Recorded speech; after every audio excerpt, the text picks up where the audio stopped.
नमस्कार। तो आप सभी का स्वागत करती हूँ हमारे YouTube चैनल पे। और आज की अतिथि है डॉक्टर संगीत शर्मा जी, जो हमें पब्लिक स्पीकिंग के ऊपर बताएंगे, जो हमारा फियर है उससे हमारे ओवरकम करने में मदद करेंगे। तो सर, मेरा पहला सवाल आपसे ये है कि सर, कोविड के बाद सोशल मीडिया पे बच्चे अच्छे से इंटरेक्ट कर ले रहे हैं, लेकिन ऑफलाइन में काफ़ी ज़्यादा फंबल हो रहे हैं और इंटरेक्शन में काफ़ी ज़्यादा डर जा रहे हैं। कॉन्फिडेंस की कहीं ना कहीं कमी है। तो सर, इस पे आपका क्या कहना है? देखिए, आपके दिमाग के अंदर रिपीटेशन इज़ द की।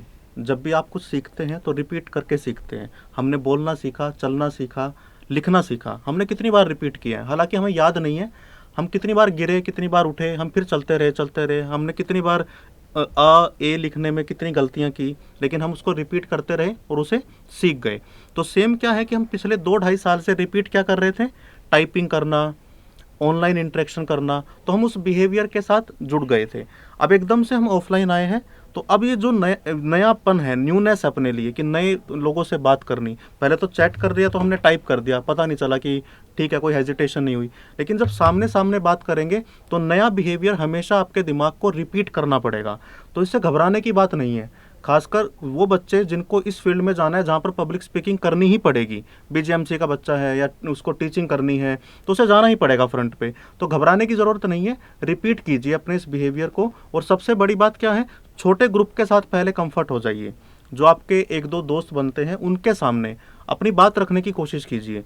किसी भी मुद्दे पर बात चलती है तो अपना विचार रखिए वहाँ पर। आप जो भी दिमाग में सोचते हैं, कोशिश कीजिए कि इसको बोलूँगा तो मैं कैसे बोलूँगा। तो जब आप रिपीट करेंगे उस बिहेवियर को, तो विद इन 3 to 4 मंथ आपको लगेगा कि हाँ यार, कोई दिक्कत नहीं है। क्योंकि पिछले 2-2.5 साल जो गए हैं ना, वो बिल्कुल नए थे अपने लिए, और उसने कई तरह के नए बिहेवियर जनरेट कर दिए अपने दिमाग के अंदर। अब उन जो न्यूरल पाथवे बन गए हैं ना, जो न्यूरल पैटर्न बन गए हैं, उन्हें चेंज करेगा उसके पैरेलल कोई दूसरा pattern.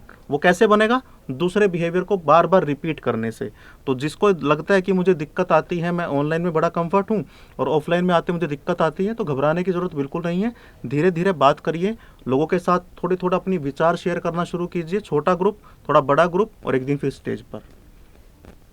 Thank you sir. Sir, मेरा दूसरा क्वेश्चन है आपसे कि एज अ स्टूडेंट जो स्टेज फियर होता है, उसको कैसे कम किया जाए? देखिए, फियर मैं ऑलरेडी बोल चुका हूँ एक वीडियो में पहले भी, फियर आपका दोस्त है, दुश्मन नहीं है। ये बात अपने दिमाग में बैठा लीजिए, क्योंकि फियर हमेशा आपको कुछ नया सिखाने के लिए आता है।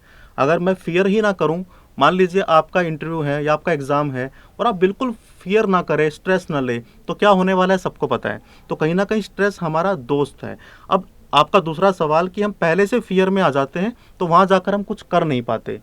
आपका दिमाग ना बड़ा जादूगर है, पहले से ही सारी चीज़ों को देख लेता है। मतलब आप स्टेज पर रियल में नहीं गए, लेकिन आपने पहले अपने आप को स्टेज पर देख लिया और आपने पहले ही गलती करते हुए खुद को देख लिया और लोगों को अपना मजाक उड़ाते हुए देख लिया।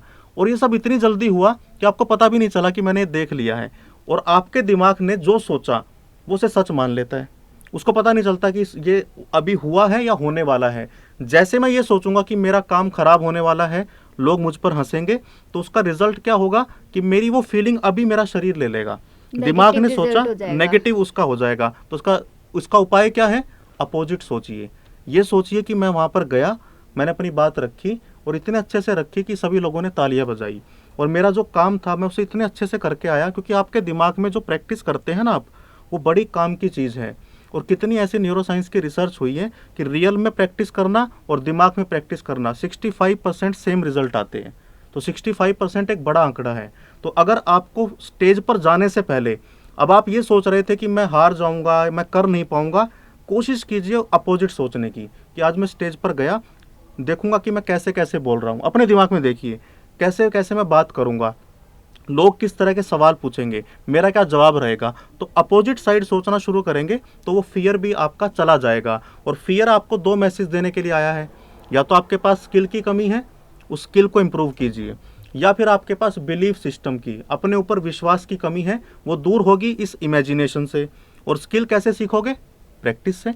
तो दोनों चीज़ों को आप करना शुरू कीजिए। सर, जैसा कि आपने बोला फियर, बिलीफ सिस्टम, तो सर बिलीफ सिस्टम क्या है, थोड़ा सा आप ये बताएंगे बच्चों को? बढ़िया सवाल आपने पूछा। बिलीफ सिस्टम एक्चुअली में क्या है, हम जब बचपन से बड़े होना शुरू करते हैं, खासकर 3 से 11 साल की जो एज है, उस टाइम हमें जो सोसाइटी बता देती है, हम उसे सच मानते हैं। आप कभी छोटे बच्चे को देखना, आप उसे जो बोलोगे उसे सच मानता चलेगा, और एक टाइम के बाद वो उसके दिमाग में इतना फिक्स हो जाएंगे वो विचार कि वो दुनिया को उसी फिल्टर से देखेगा। एग्जाम्पल के तौर पे अभी आपका मोबाइल चोरी हो जाए और आपको आपका कोई दोस्त आके बोले कि जो ये सर इंटरव्यू ले रहे थे ना, ये अपनी जेब में आपका मोबाइल डाल के गए हैं, उसके थोड़ी देर बाद आपको मैं प्यार से भी बोलने आऊँगा ना कि अरे आपने बड़ा इंटरव्यू अच्छा किया, आपके दिमाग में एक फ़िल्टर लग गया कि अरे ये तो डैमेज कंट्रोल करने के लिए आए हैं, इन्होंने मेरा मोबाइल चुराया है। ऐसा होता है ना। अगर आपको पहले से पता लग जाए यार ये आदमी बड़ा इंटेलिजेंट है, इसके पास कुछ सीखने को मिलेगा, तो अब आप उसी नज़र से देखोगे, आपको उसकी हर बात इंटेलिजेंट लगेगी। भले वो जैसे कि कोई अगर स्टार है वो कुछ भी पहनने का फैशन लगता है, क्योंकि हमारा बिलीफ सिस्टम देखने का तरीका ही ये बन गया कि इसने जो पहना है वो ब्रांडेड होगा, उसके अंदर कोई खास बात होगी। तो बिलीफ सिस्टम बनते कैसे हैं? विचारों को रिपीट करने से। तो सर मेरा तीसरा क्वेश्चन आपसे है कि जैसे हम लोग स्टेज पे जाते हैं, बैक स्टेज होते हैं, तो हमारे माइंड में काफ़ी पॉइंट्स होता है कि ये बोलेंगे, ये क्वेश्चन पूछेंगे, लेकिन उस प्लेस पे जाने के बाद वहाँ पे हमारे माइंड में सब कुछ वैनिश हो जाता है, कुछ भी हमारे दिमाग में नहीं रहता। तो सर इसका कुछ इलाज है?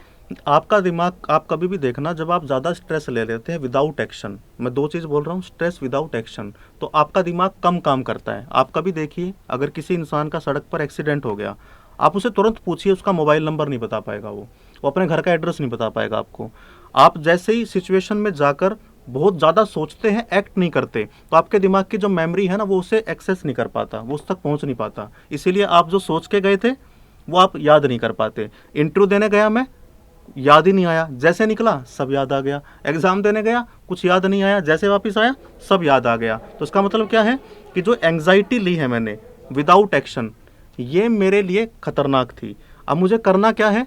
मुझे वही पहले वाला काम करना है। इमेजिनेशन में एंग्जाइटी नहीं लेनी, अपने आप को रिलैक्स करना है। बहुत सारी एक्सरसाइज हैं, अभी समय का अभाव अपने पास है, इतनी बड़ी वीडियो नहीं बना सकते हम, लेकिन आपको सबसे बेसिक काम करना क्या है? सोचना तो है, तो क्यों ना मैं अपने फेवर में सोचूं। मैं ये क्यों सोचता हूँ कि मैं हार ही जाऊँगा, मैं ये सोचूं कि मैं जीत जाऊँगा, और अगर मैं जीत गया तो मुझे क्या उसका गेन होगा, क्या फ़ायदा होगा, उसकी रिहर्सल कीजिए अपने दिमाग में।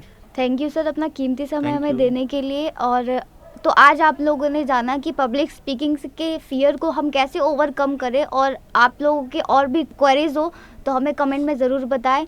जुड़े रहे हमारे यूट्यूब चैनल पर। Thank you so much.